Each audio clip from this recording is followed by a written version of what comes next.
नमस्कार, आपके साथ मैं हूं विद्यानाथ झा। शुरू हो चुका है आपका फेवरेट डिबेट शो ब्रह्मास्त्र।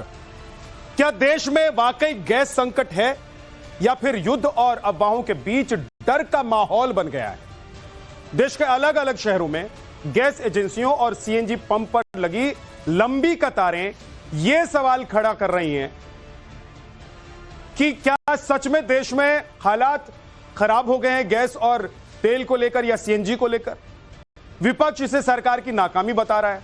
कांग्रेस और समाजवादी पार्टी का सीधा सवाल है कि अगर गैस तेल की कमी नहीं है तो फिर ये कतारें क्यों हैं, और त्योहारों के मुहाने पर जनता को महंगाई की आग में क्यों झोंका जा रहा है।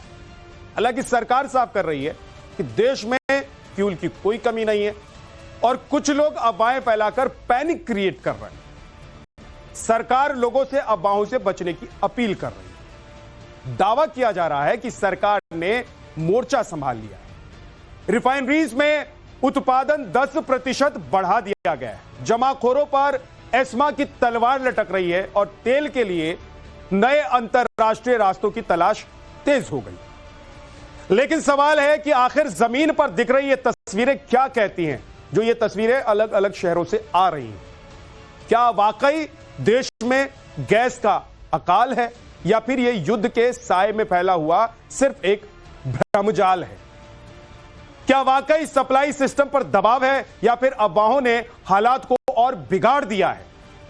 आज इसी पर डिबेट करेंगे। सरकार से सवाल पूछेंगे, जवाब लेंगे, और विपक्ष के क्या क्या आरोप हैं और विपक्ष क्या कह रहा है वो भी हमारे साथ होंगे। पूरा पैनल होगा, हमारे रिपोर्टर भी आपके साथ होंगे। आपको दिखाएंगे कि देश के अलग अलग शहरों में कहां कहां क्या हालात हैं। लेकिन उससे पहले अभी तक क्या चल रहा है इस पूरे मामले में, एक रिपोर्ट देख लीजिए।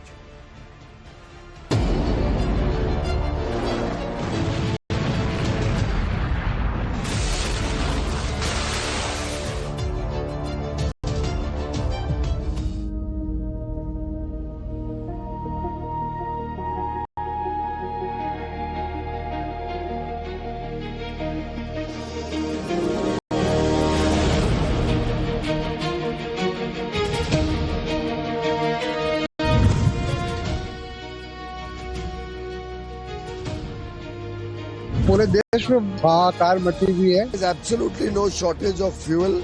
सरकार जो कह रही है और असलियत जो है उसमें फर्क है। गठबंधन भ्रम फैला रही है। भ्रम में रहने की कोई जरूरत नहीं है। सरकार की किसी बात पर लोगों को भरोसा नहीं है। ये बिल्कुल अविश्वसनीय सरकार हो गई। देश में सच में गैस संकट है या पैनिक क्रिएट किया जा रहा है?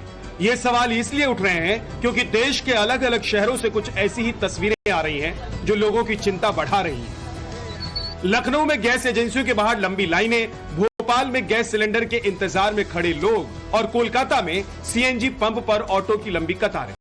इन तस्वीरों से लग रहा है कि देश गैस और तेल के संकट से गुजर रहा है। हालांकि घरेलू इस्तेमाल वाले एलपीजी सिलेंडर फिलहाल उपलब्ध हैं, लेकिन कॉमर्शियल एलपीजी सिलेंडरों की कमी की शिकायतें सामने आने लगी।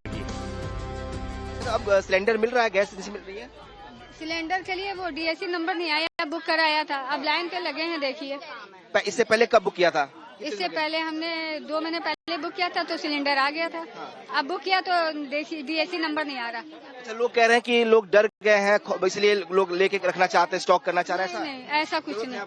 हमको खाना पकाने की जरूरत है, हमें स्टॉक की जरूरत नहीं है। इस वक्त हम सेक्टर 15 में मौजूद हैं। एक होटल के बाहर मौजूद है, एक रेस्टोरेंट के बाहर मौजूद है। कल्पना होटल है ये, और अगर आप अंदर देखेंगे तो पूरा होटल अभी सन्नाटा पसरा हुआ है। सिर्फ आपको स्टाफ नजर आएगा, इसके अलावा कोई भी नजर नहीं आएगा। आप देखेंगे तो यहाँ पर जो गैस है वो भी यहाँ पर जो है वो बुझा हुआ है, चल नहीं रहा है।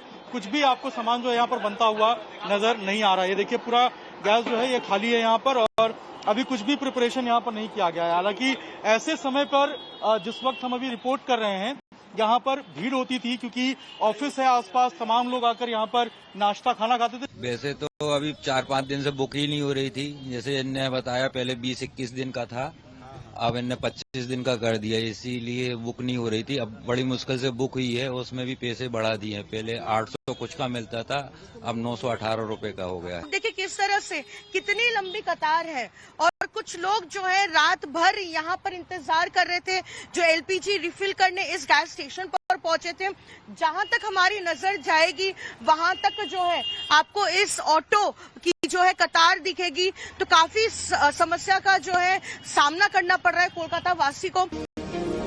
ग्राउंड से आ रही इन तस्वीरों के पीछे क्या भ्रम का मायाजाल है या गैस किल्लत की अफवाहों के चलते गैस एजेंसियों से लेकर सीएनजी पंप पर इतनी लंबी कतारें लग रही हैं क्योंकि सरकार दावा कर रही है कि देश में गैस या तेल का कोई संकट नहीं है। लेकिन दूसरी ओर विपक्ष ऐसे दावों पर सवाल या निशान लगा रहा है और कह रहा है कि ईद और नवरात्र आने से पहले गैस संकट मोदी सरकार की नाकामी का नतीजा है। There is absolutely no shortage of fuel. More details are being worked out. There is a serious war going on. I think everybody knows about it. This situation of war, there will be concerns which will be appraised, which will be made known to everybody from time to time by the relevant department. वो कह रहे हैं कोई संकट नहीं, कोई चिंता की जरूरत नहीं। और ये जो गैस के लिए लगी हुई लंबी लाइनें, इंतजार, वो भी कब? जब नवरात्र दरवाजे पे दस्तक दे रहा है, जब रमजान का महीना चल रहा है, ईद आने वाली है। तो कुल मिलाकर ये सरकार झूठ बोल रही है, वास्तविकता से मुंह चुरा रही है। धरातल पर गैस का संकट भी है। मैं पूछना चाहता हूं, फ्यूल का संकट इतना है, किराया क्यों बढ़ाया? इस समय सरकार को खड़ा होना चाहिए था जनता के साथ, यात्री के साथ, कि सरचार्ज बढ़ाने की एयर इंडिया और एक्सप्रेस को छूट देनी चाहिए। ये सरकार जो कहे उसका उल्टा मानिए आप। ये सरकार कभी सही बात नहीं कहती। जब बिल्कुल सर पे आ जाएगी तो कमी नहीं है तो ये एलपीजी के दाम क्यों बढ़ा रहे हैं आप? अभी एकदम बढ़ाए और फिर बंगलौर के होटल वालों ने कहा कि भाई हम होटल बंद कर दें। ये स्थिति बहुत ही खराब है।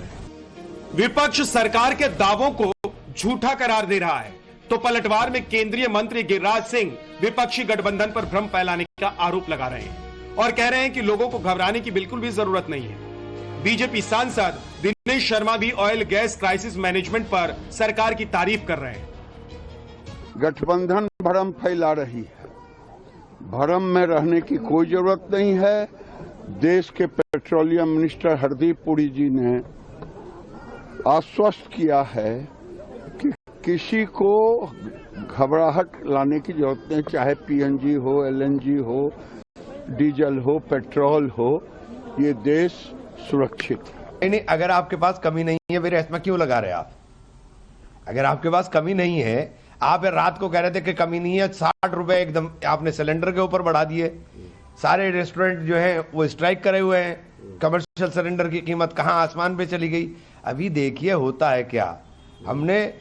हमारे नेता राहुल गांधी ने जो कहा है वो हुआ है और राहुल गांधी के सच को देश देख रहा है और आपके झूठ को देश समझ रहा है और आपकी कमजोरी को देश भुगत रहा है। और जैसे क्राइसिस मैनेजमेंट कैसे होता है, ये आदरणीय प्रधानमंत्री जी से सीखने की जरूरत है। भविष्य में कोई किल्लत हो उससे पहले ही उसका इंतजाम क्या हो सकता है। अभी 27 देशों में पेट्रोल और डीजल लेते हैं, 27 देशों से, अब 40 देशों से लेने की बात चल रही है। तो ये इसी को क्राइसिस मैनेजमेंट कहते हैं। सरकारी सूत्रों के मुताबिक तेल रिफाइनरियों में एलपीजी उत्पादन लगभग 10% बढ़ाया गया है और सभी रिफाइनरियां 100% क्षमता पर काम कर रही हैं। वहीं हालात को काबू में रखने के लिए एसेंशियल कमोडिटी एक्ट भी लागू कर दिया गया है। जमाखोरी और कालाबाजारी करने वालों को भी सख्त चेतावनी दी जा रही है। साथ ही सरकार ने एलपीजी संकट की अफवाहों पर भरोसा न करने की सलाह दी है। लेकिन सवाल अब भी बना हुआ है, क्या गैस एजेंसियों और सीएनजी पंप पर लग रही लंबी कतारें सिर्फ अफवाहों का नतीजा है या फिर जमीन पर सप्लाई सिस्टम में कहीं ना कहीं दबाव जरूर है। Bureau report, times now, Navbharat. कल से यह सब कुछ चल रहा है कि देश में गैस की किल्लत है, लोग लाइन में खड़े हैं, कतार में लगे हैं। 1990 का दशक याद आ रहा है जब लोग साइकिल पे, स्कूटी पे, स्कूटर पे और बाइक पर सिलेंडर बांध कर ले जाते थे और घंटों खड़े रहते थे गैस एजेंसी के बाहर गैस सिलेंडर भरवाने के लिए, लेने के लिए। तो लोग कहने लग गए कि भाई वैसे ऐसा ही सिचुएशन क्रिएट हो गया है। अब एक बात यह है कि जैसे ही आज युद्ध का 12वां दिन है, लेकिन जैसे ही ये युद्ध शुरू हुआ था, अगले दिन ही हमने देखा था कि देश के कई हिस्सों से ऐसी तस्वीरें आने लग गई थी चिटपुट कि लोग पेट्रोल पंप पर पहुंचने लग गए थे, गैस के लिए जाने लग गए थे। लोगों को यह लगने लग गया था कि कहीं क्राइसिस शुरू हो जाएगा तो फिर क्या होगा, इसलिए पेट्रोल, डीजल या गैस सब कुछ भर के रख लो। ऐसा कई बार होता भी है, सिचुएशनल ये पैनिक बटन दबता है। लेकिन इस वक्त देश में सच में हालात क्या हैं, मैं आपको सीधी और रियल तस्वीर भी दिखाने जा रहा हूं। और इसके लिए अलग अलग शहरों में हमने अपने संवाददाताओं को, सहयोगियों को तैनात कर दिया है। ये देखिए स्क्रीन पर आपको दिखाई दे रहे हैं। अभिषेक हैं नोएडा से, राकेश त्रिवेदी हैं मुंबई से, मकरंद काले भोपाल से हैं, साकेत कुमार पटना से हैं।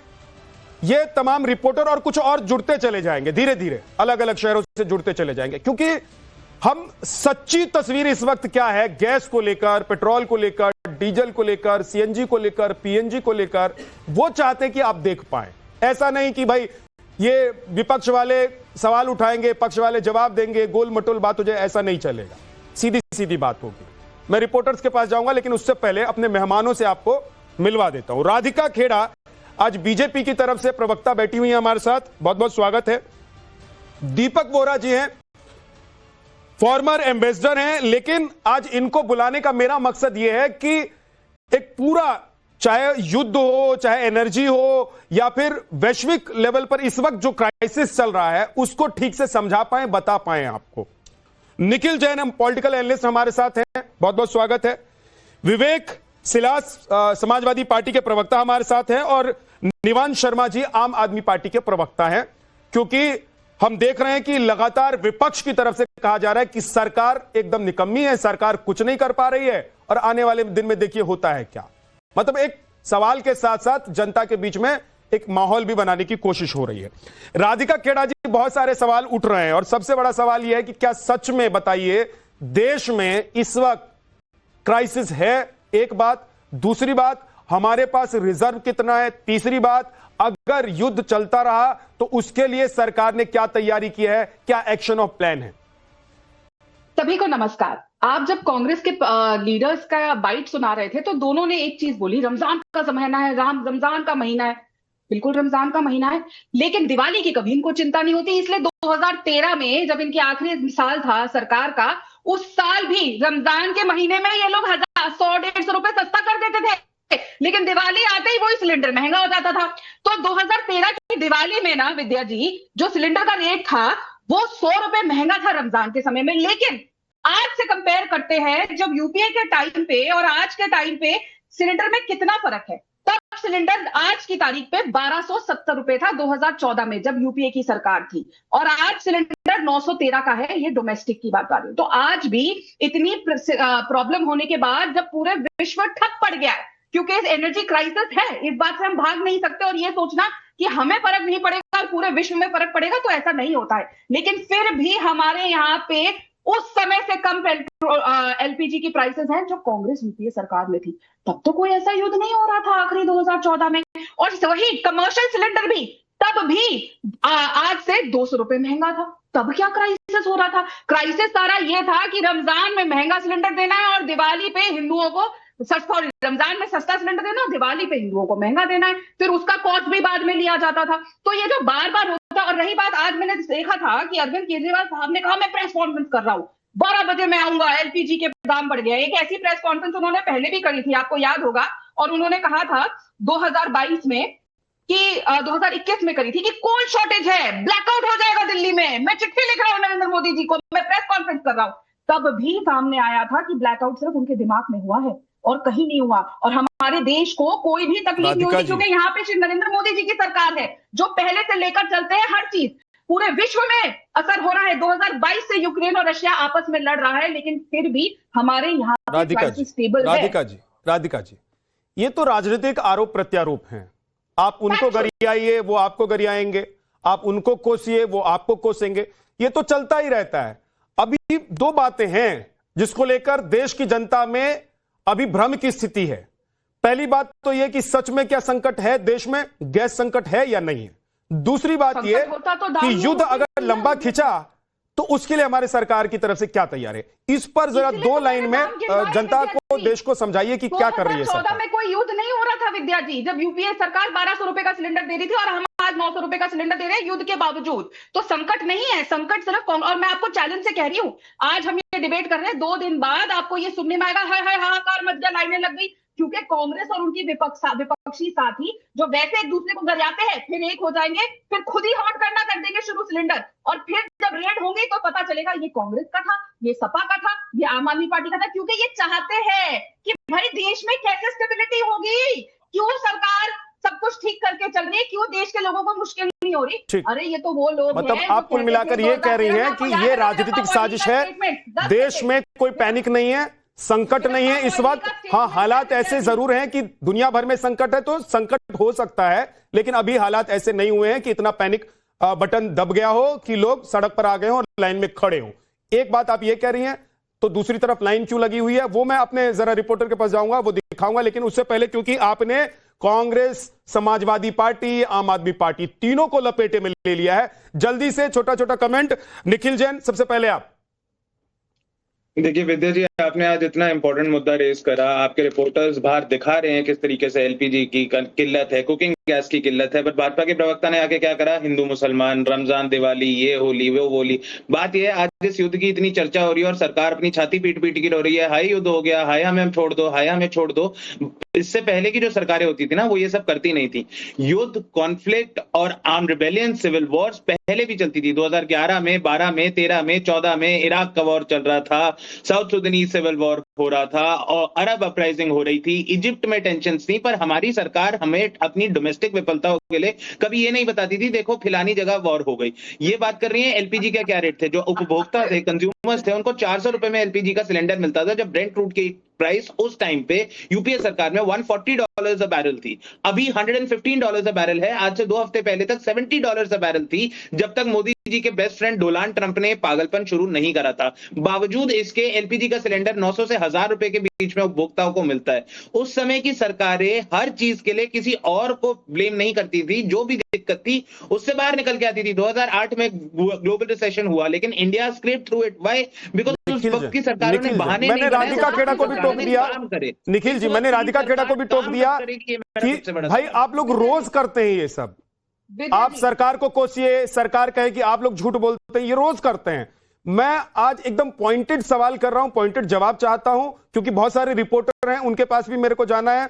मैं चाहता हूं कि अगर आप लोग ये आरोप लगा रहे हैं कि सरकार कुछ नहीं कर पा रही है, सरकार फेल हो गई है और देश में संकट हो गया है, कुछ तो आंकड़ा होगा ना सर, आप लोगों ने कुछ तो निकाला होगा, कुछ तो देखा होगा कि युद्ध से पहले रिफाइनरी का प्रोडक्शन इतना था, युद्ध के अब दौरान बीच में जब 12 दिन हो गए हैं तो रिफाइनरी का प्रोडक्शन इतना हो गया, सप्लाई इतना था, सप्लाई इतना हो गया।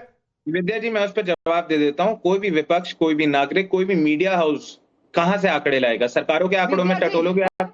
फरवरी के पहले हफ्ते में सरकार ने कहा हमारे पास 74 दिन का रिजर्व है, मार्च के पहले हफ्ते में कहा हमारे पास 25 दिन का रिजर्व है, और मार्च के दूसरे हफ्ते आते आते अब हमें दिख रहा है कितना अच्छा रिजर्व है। अब जल्दी से राधिका खेड़ा जवाब देना चाहती है, जल्दी से, उसके बाद रिपोर्टर्स के पास जाऊंगा। एक बार फ्लोर पे झूठ बोलेंगे, मैं कौन से आंकड़े मान? आ रहा हूं, विवेक जी आपके पास भी आऊंगा और निवान जी आपके पास भी आऊंगा। विद्या जी, अब ये बोल रहे हैं कि आंकड़े कहां से लाए? भाई साहब, मैं भी आंकड़े की आपके समय में क्या दाम थे और आज क्या दाम है गूगल से निकाल ली हूं, लेकिन ये बोल रहे थे हम कोई बहाना नहीं देते थे, इसीलिए 2013 में वीरप्पा मोइली ने कहा था कि 8 बजे पेट्रोल पंप बंद कर दिए जाएंगे। आप बहाने नहीं देते थे, इसीलिए क्योंकि आप ईरान के सामने जी हुजूर करके झुक जाते थे। 2013 में एमवी देश शांति, जो लार्जेस्ट क्रूड ऑयल टैंकर था इंडिया का, जब वो इराक से क्रूड ऑयल लेकर आ रहा था, 25 हमारे क्रू के साथ ईरान ने उसको हॉस्टेज किया, उनको मारा, पीटा और कहा कि कबूल करो कि आप स्पाई हो। तब मनमोहन सिंह जी ने रिमोट कंट्रोल राहुल गांधी के कहने पे क्या किया? अरे जनाब जैसा कहेंगे हम करेंगे। और उस समय भी जब बाहर से प्रेशर पड़ा तब हमारे क्रू यहाँ पे आए, और तब भी आपको याद होगा विद्या जी, कांग्रेस ने ब्लैंकेट एक नोटिस दे दिया था अपने क्रू मेंबर को और बोल दिया था कि अगर कोई भी बताएगा कि तुम्हारा टॉर्चर हुआ या वहां पे क्या हुआ तो हम आपकी नौकरी खा जाएंगे और आप लोगों को जीवन भर आपके परिवारों को नहीं, मैं चाहता ही नहीं हूं कि आप लोग ये सब करें, लेकिन आप लोग क्योंकि आप लोग ये करेंगे ही, इसलिए मैं आप लोगों को रोक रहा हूं, राधिका को भी रोक रहा हूं, निखिल आप भी रुक जाइए। एक बार भोपाल चल रहा हूं, भोपाल, लखनऊ, बेंगलुरु, जो खबरें आई कि सबसे ज्यादा पैनिक बटन यहीं पे दबा हुआ है। भोपाल चल रहा हूं, मकरंद काले मेरे सहयोगी वहां पर है। मकरंद, मैं एक चीज सिर्फ कहना चाह रहा हूं, आज आप कुछ मत बोलिएगा, आप सिर्फ सिंपल सवाल पूछ लीजिए जनता से कि अगर लाइन में हैं तो क्यों हैं, क्या दिक्कत हो रही है, नहीं हो रही है, ताकि कोई ये ना कहे कि देखिए विद्यानाथ झा ने रिपोर्टर खड़ा करके वहां पे मैनिपुलेट करवा दिया। सीधी सीधी बात, सीधा सीधा जवाब।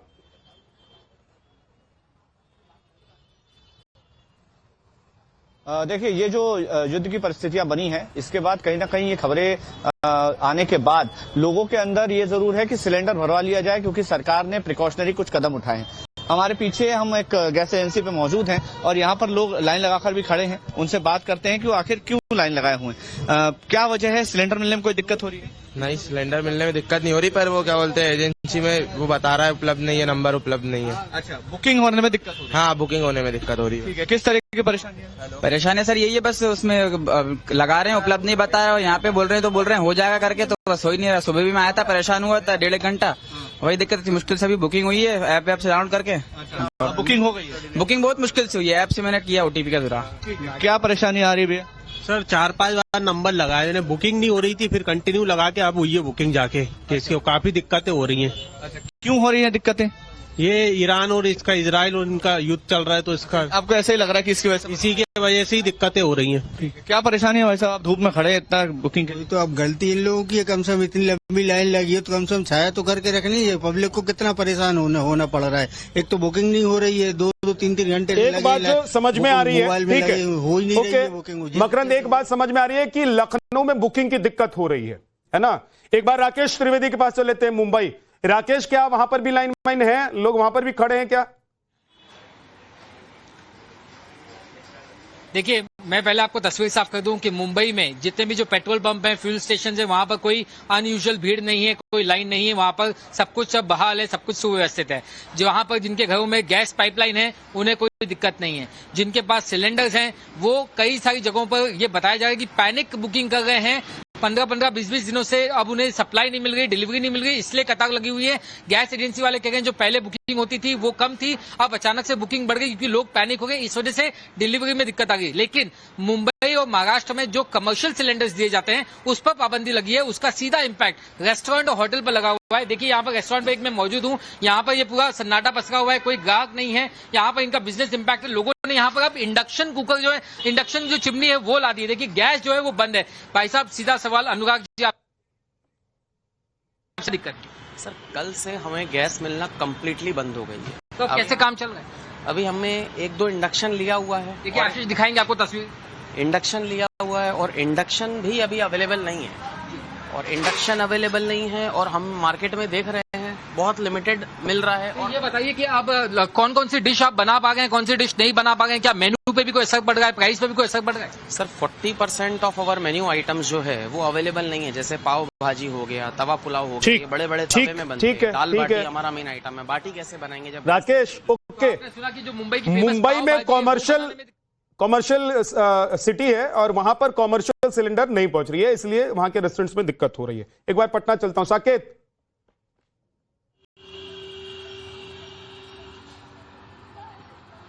और देखिए विद्या, बिल्कुल पटना में फिलहाल कोई दिक्कत जो घरेलू गैस है उसको लेकर नहीं है। कमर्शियल में यहाँ भी प्रॉब्लम है, कमर्शियल गैस जो है वो उपलब्ध नहीं है, लेकिन घरेलू गैस यहाँ भी मिल रहा है। आप देखिए मेरे पीछे, आप देखिए एक गैस एजेंसी पे हम मौजूद है और यहाँ पर अभी भी आप देखिए एक ट्रक लगा हुआ है और इस पर गैस सिलेंडर आप देख भी पा रहे होंगे, और जगह जगह से वेंडर्स जो है वो साकेत, मैं थोड़ा सा आपको टोक रहा हूँ। ये जो वेंडर्स है, ये जो गैस लाने ले जाने वाले, सप्लाई करने वाले, इनसे जरा पूछ लीजिए कि क्या सप्लाई पीछे से कम आ रहा है सच में? मतलब जो हाउस होल्ड वाले गैस हैं या ये एलपीजी है, उसमें दिक्कत आ रही है क्या? पीछे से सप्लाई पहले 50 सिलेंडर आता था तो 10 ही सिलेंडर आ रहा है क्या?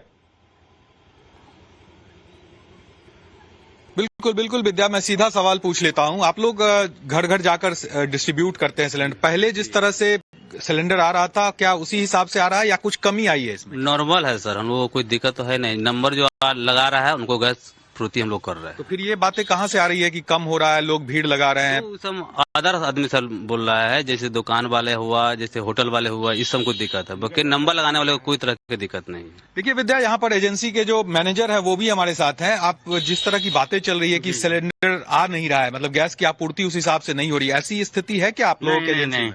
नहीं, गैस आपूर्ति हो रही है, उसमें कोई दिक्कत नहीं है। और मैं कहूँगा कि इंडियन ऑयल के जितने भी ग्राहक हैं कृपया सब्र रखें, हर को गैस मिलेगा। चलिए थोड़ा सा विलम्ब होता है, ठीक है साकेत, जरूर मिलेगा। कुल मिलाकर एक बात समझ में आ रही है। मैं जाऊंगा हमारे नोएडा में जो सहयोगी है उनके पास भी जाऊंगा, अभिषेक है, अभिषेक मैं आता हूं आपके पास। लेकिन कुल मिलाकर इन बड़े बड़े शहरों में जहां से हमारे सहयोगी बात कर रहे थे, एक बात समझ में आ रही है कि कॉमर्शियल जो गैस है, सिलेंडर है, उसको लेकर दिक्कत आ रही है। होटल्स में या फिर जो कॉमर्शियल जगहों पर सप्लाई चल रही थी उसमें दिक्कत आ रही है। जल्दी से अब निवान जी, आपने सुन लिया, सब कुछ लाइव है, इसमें कुछ कांट छांट नहीं है, एकदम जो लोग बोल रहे हैं, देख रहे हैं, समझ रहे हैं, वही कह रहे हैं।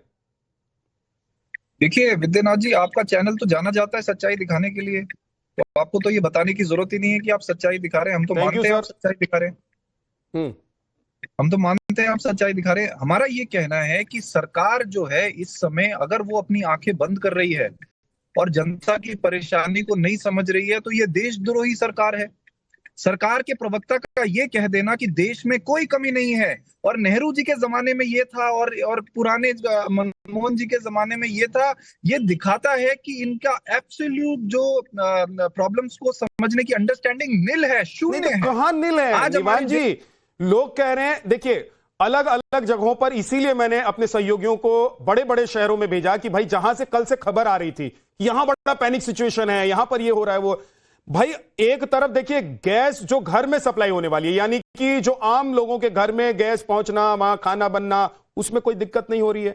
पीएनजी में कोई दिक्कत नहीं हो रही है। कॉमर्शियल में तो सरकार ने भी कहा है कि जो एक्ट लागू किया 1955 का, उसमें 70 और 80% से ज्यादा कॉमर्शियल गैसों की सप्लाई नहीं होने जा रही है, तो वहां दिक्कत आ रही। तो फिर आप लोग इतना क्या माहौल बना रहे हैं कि ऐसा लग रहा है कि देश में इतना बड़ा संकट आ गया? निवान जी सर, हैरानी हो रही है ये बात सुन के मुझे विद्यानाथ जी, आप तो बहुत सीनियर जर्नलिस्ट हैं। हैरानी हो रही है, आज पूरी दुनिया के जितने भी देश हैं वो अपने देश में क्राइसिस मैनेजमेंट में लगे हैं। आप क्या किसी क्राइसिस होने का इंतजार कर रहे हैं?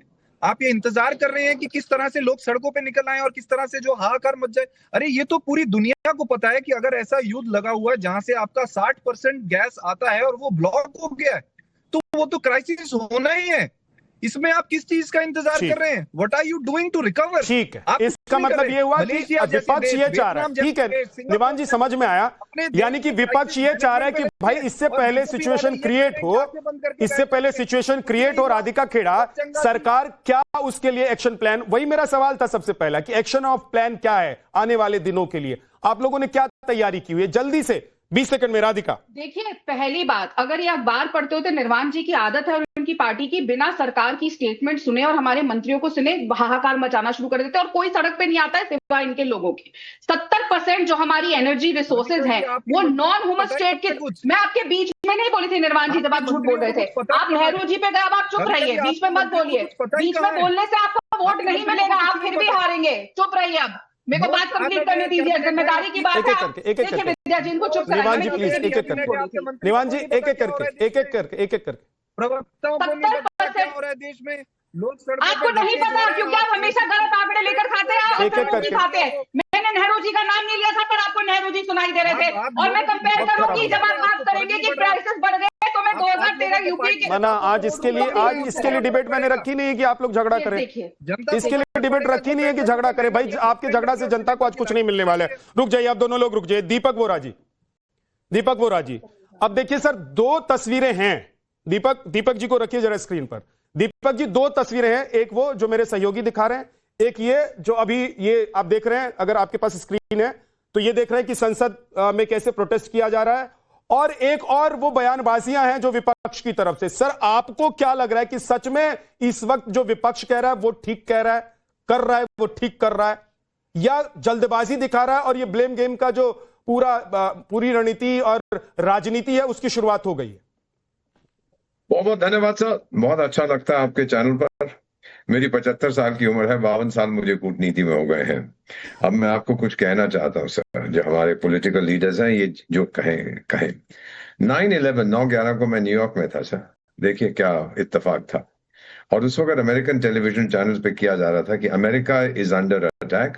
आज ना कोई डेमोक्रेट है ना रिपब्लिकन है, आज हम सब अमेरिकन हैं, इकट्ठे होके हमको इसका सामना करना है। 2015 नवंबर में मैं पेरिस में था, वहां पढ़ा हुआ से हमारी मीटिंग हो रही थी, इस्लामिक स्टेट का अटैक। वो वहां के प्रेसिडेंट फ्रांसवा हॉलैंड बहुत अनपॉपुलर थे। फ्रेंच टीवी पर today we are all French, ये इस पार्टी का उस पार्टी का, नो, हम इकट्ठे होके मुकाबला करेंगे। सर मेजॉरिटी यही होगी अगर जो लोग आलोचना कर रहे हैं सरकार की, अगर कुछ सुझाव दे दें क्या करना चाहिए। हम इसके सामने झुक गए हैं, उसके सामने, दिस इज मीनिंगलेस। बेसिकली अगर यूनिटी नजर आए हमें, मैं तो एक बहुत साधारण बेटा हूं अपनी माँ भारती का सर, मैं दिन में एक ही बार खाता हूं, मेरी आदत है। और हम लोग यूज नहीं कर रहे गैस, इवन तो जहां मैं रहता हूं हमारे पास पाइप्ड गैस है, लेकिन हम लोग बिजली पे खाना बना, एक व्यक्ति के, मैं अकेला रहता हूं। So there is no issue at all sir. जब अगर सब लोग ऐसा करेंगे गाली गलौज की बजाय, अगर हम अपना इंडिविजुअल कंट्रीब्यूशन दे दें तो कितना अच्छा रहेगा सर। मेरा बस इतना ही कहना है। जो स्ट्रेट्स के ऊपर मैं एक चीज और आपसे समझना चाह रहा हूं। नहीं दीपक जी, मैं एक चीज और समझना चाह रहा हूं। आपने बताया, अपना तजुर्बा बताया कि कौन कौन सी कंट्रीज में कब कब क्या क्या हुआ, आप वहां पर मौजूद थे, उन लोगों ने क्या किया, और आज अब सोच रहे हैं कि हमारे देश में भी ऐसा होना चाहिए, पक्ष विपक्ष सब मिलकर एक साथ खड़े हो जाए, संकट की घड़ी में ऐसा होना भी चाहिए। दीपक जी, अभी जो परिस्थिति है उसमें आपको क्या लग रहा है कि सच में देश में ऐसा पैनिक बटन दब गया है, या अफवाह या जो एक माहौल होता है ना कि भाई दुनिया भर में युद्ध चल रहा है, भाई ये खबर तो फैली रही है, तो इसीलिए लोग हो सकता है कि जल्दी से जाके भाई जो महीने में 1 सिलेंडर भरवाते होंगे वो सोच रहे हैं कि भाई 2 सिलेंडर भरवा के रख ले, क्या पता कल गैस मिले ना मिले। मैं बता देता हूं सर, ये जो अभी जंग हो रहा है इजराइल, अमेरिका और ईरान के बीच में, इससे पहले 54 काइनेटिक कॉन्फ्लिक्ट्स दुनिया में हो रहे हैं। उस वक्त हम कोई बात नहीं करते थे, लेकिन इसका हमारे एनर्जी सप्लाई पे असर पड़ रहा है। लेकिन हमारे रिजर्व्स हैं 7 हफ्ते के। अभी आपने स्वीकार किया कि आप सरकार के आंकड़े लेते हैं, तो ले लीजिएगा सर, हमारे petroleum supplies are for 7 weeks. दूसरा, दुनिया का हम second largest exporter of refined petroleum है सर। हम ऑयल, पेट्रोल बेचते हैं, डीजल बेचते हैं, एविएशन टर्बाइन फ्यूल बेचते हैं, और अगर क्रूड मेरे पास नहीं आएगा तो उनकी भी कीमतें बढ़ेंगी। Sir these are things to consider. इसीलिए तो जो अमेरिका के राष्ट्रपति, चाहे मेरा दोस्त है, दुश्मन है, जो मर्जी आप उसको कहिए, कि ही हैज सेड कि इतने दिनों तक आप रूसी क्रूड ले सकते हो। फाइनली सर, मैं चाहता हूं कि हमारे विपक्ष के जो लीडर हैं सर, आप जरा ऑयल प्राइसेस आज की पता कर लीजिएगा सर। जो आप जल्दी से, निखिल जैन जी आप उंगली उठा रहे थे और निर्वाण जी उंगली उठा रहे हैं। May I just complete, sir? May I just complete? जी please sir, 10 minutes ago, 10 minutes ago, okay sir, 10 minute पहले Brent crude is $80 per barrel, क्योंकि डोनाल्ड ट्रंप ने कहा है कि जंग खत्म होने वाला है। आपको पता नहीं कब की इंफॉर्मेशन है कि $100 के आसपास है। मैं 10 मिनट पहले की बात कर रहा हूं sir. I monitor this on a real time basis. आप देख लीजिएगा ब्रेंट क्रूड की क्या कीमत है। That's all that I want to say sir. Okay, Nikhil ji, फिर निर्वाण जी, और फिर उसके बाद विवेक जी। विद्या जी, दीपक जी ने, एम्बेसडर दीपक ने भी ये कहा कि किस तरीके से डोनाल्ड ट्रंप ने हमें इजाजत दी 30 दिन रशिया से तेल खरीदने की। मेरा सवाल ये है कि भारत अगर एक संप्रभु देश है तो डोनाल्ड ट्रंप या अमेरिका या उनके ट्रेजरी सेक्रेटरी कौन होते हैं हमें बताने वाले। दीपक जी ने एक और बहुत अच्छी बात करी है भाई, वो कुछ भी बोलते रहते हैं। नहीं, पर वो कुछ, कल राहुल गांधी प्रधानमंत्री अगर देश के हो जाएंगे, नहीं सॉरी, नहीं विद्या जी सॉरी, और अमेरिका का कोई राष्ट्रपति ये कह दे कि भारत को मैं ही चला रहा हूं, नहीं एक सेकंड, तो हम लोग इसलिए रोने लग जाएंगे कि भाई राहुल गांधी देश चला रहे हैं, लेकिन क्या बोल रहे हैं, वो बड़े बोले आदमी है भाई, वो कुछ भी बोलते रहते हैं। एक सेकंड, और एक चीज बताइए निखिल जी, एक चीज बता दीजिए मुझे, क्या भारत और अमेरिका के बीच में कोई एग्रीमेंट हुआ है कि हम रूस से तेल खरीदेंगे, फलाना से तेल खरीदेंगे, नहीं खरीदेंगे, कोई एग्रीमेंट है?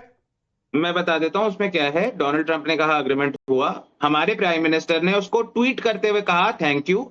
उसके बाद हमारे प्राइम मिनिस्टर की, उनकी पार्टी ने पूरा हमारे प्राइम मिनिस्टर ने, हमारी सरकार ने पहले एग्रीमेंट कर लिया और फिर कहा कि नहीं हम रूस से तेल खरीदेंगे। फिर अमेरिकी राष्ट्रपति ने कहा कि अच्छा भाई एग्रीमेंट करने के बाद तुम तेल खरीद रहे हो, लाओ हम तुम्हारे ऊपर टैक्स लगा देते हैं, और फिर कहा कि अरे नहीं ये तो गड़बड़ हो गया, टैक्स हटा लो। ऐसा नहीं हो तो बच्चों का खेल नहीं है ना निखिल जी। ये दो देशों के बीच का अगर कोई एग्रीमेंट है, उसमें अगर एक बार एग्रीमेंट हुआ तो हुआ, नहीं हुआ तो इसका मतलब डोनाल्ड ट्रंप बोलते रहे, वो तो कहते हैं पूरी दुनिया वही चला रहे हैं ना निखिल जी। अच्छा, मैं बात तो एक सेकंड पूरी कर लूं, आपने लाइन के बीच में इंटरजेक्ट करा था। डोनाल्ड ट्रंप अगर मैवरिक हैं, वो बड़ बोले हैं, कुछ भी बोलते रहते हैं और हमारे प्रधानमंत्री को डर लगता है उन्हें कुछ काटने से, ठीक है, मान लिया। वहां के ट्रेजरी सेक्रेटरी भी ये बोल रहे हैं, ये स्टेटमेंट तो ट्रेजरी सेक्रेटरी की थी। वहां के डेप्यूटी फॉरेन मिनिस्टर इंडिया में आके कहते हैं हम इंडिया को विकसित भारत नहीं बनने देंगे, not the deputy foreign minister, deputy foreign secretary I think. The point is कि यूएस एडमिनिस्ट्रेशन के बड़े छोटे अधिकारी, मंत्री, सचिव आके भारत के खिलाफ स्टेटमेंट देते हैं, भारत को नीचा दिखाते हैं और प्रधानमंत्री रिव्यू भी नहीं करते। अब इसमें आप बोलिए कि अरे आप डोनाल्ड ट्रंप की बात क्यों सुन रहे हैं? डोनाल्ड ट्रंप की बात नहीं सुननी तो वहीं पर क्यों जाते हैं यूएस बार बार? कुल मिलाकर आप ये कह रहे हैं कि डोनाल्ड ट्रंप की बात हमको सुननी चाहिए, डोनाल्ड ट्रंप जो कह रहे हैं उसको सच मान लेना चाहिए।